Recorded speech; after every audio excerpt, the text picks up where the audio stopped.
Acknowledging the good that you already have in your life is the foundation for all abundance. The primary cause of unhappiness is never the situation, but your thoughts about it. Realize deeply that the present moment is all you have. Make the now the primary focus of your life. Life isn't as serious as the mind makes it out to be. You can only lose something that you have, but you cannot lose something that you are. Whatever you fight, you strengthen, and what you resist persists. A genuine relationship is one that is not dominated by the ego with its image-making and self-seeking. In a genuine relationship, there is an outward flow of open, alert attention toward the other person in which there is no wanting whatsoever. Worry pretends to be necessary, but serves no useful purpose. It is not uncommon for people to spend their whole life waiting to start living. Being spiritual has nothing to do with what you believe and everything to do with your state of consciousness. If you get the inside right, the outside will fall into place. Primary reality is within, secondary reality is without. Some changes look negative on the surface, but you will soon realize that space is being created in your life for something new to emerge. Sometimes letting things go is an act of far greater power than defending or hanging on. Any action is often better than no action, especially if you have been stuck in an unhappy situation for a long time. If it is a mistake, at least you learn something, in which case it's no longer a mistake. If you remain stuck, you learn nothing. You find peace not by rearranging the circumstances of your life, but by realizing who you are at the deepest level. Anything that you resent and strongly react to in another is also in you.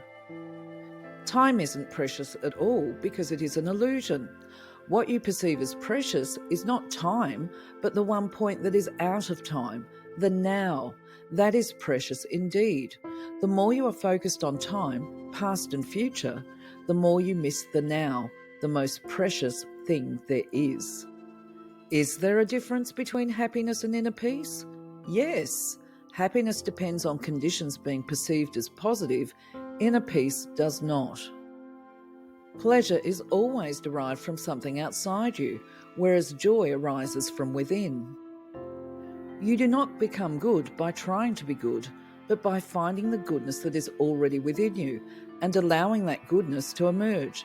But it can only emerge if something fundamental changes in your state of consciousness. What a liberation to realize that the voice in my head is not who I am.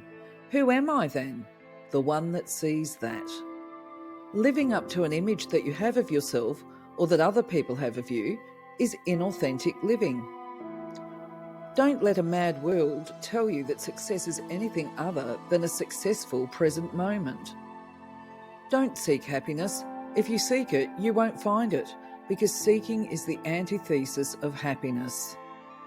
All the things that truly matter, beauty, love, creativity, joy, and inner peace, arise from beyond the mind.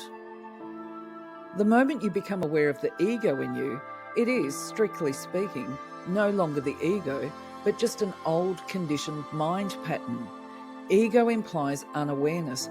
Awareness and ego cannot coexist.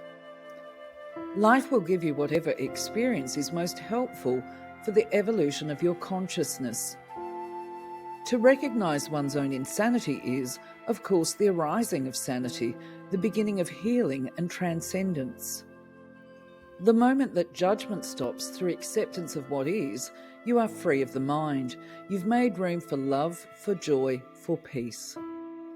Whenever you become anxious or stressed, outer purpose has taken over, and you lost sight of your inner purpose. You have forgotten that your state of consciousness is primary, all else is secondary. What a caterpillar calls the end of the world, we call a butterfly. In today's rush, we all think too much, seek too much, want too much, and forget about the joy of just being.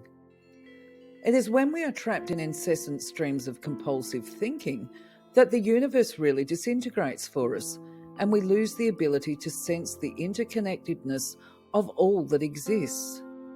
The greater part of human pain is unnecessary. It is self-created as long as the unobserved mind runs your life. Power over others is weakness disguised as strength. Awareness is the power that is concealed within the present moment, the ultimate purpose of human existence, which is to say, your purpose is to bring that power into this world. Don't wait to be successful at some future point. Have a successful relationship with the present moment and be fully present in whatever you are doing. That is success. If there are people you haven't forgiven, you're not going to really awaken. You have to let go. You can have religion with spirituality. You can also have religion without spirituality. People don't realise that now is all there ever is. There is no past or future except as a memory or anticipation in your mind. It is through gratitude for the present moment that the spiritual dimension of life opens up. Your entire life only happens in this moment. The present moment is life itself, yet people live as if the opposite were true and treat the present moment as a stepping stone to the next moment, a means to an end.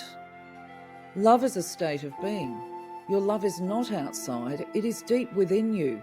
You can never lose it, and it cannot leave you. It is not dependent on some other body, some external form. If small things have the power to disturb you, then who you think you are is exactly that, small.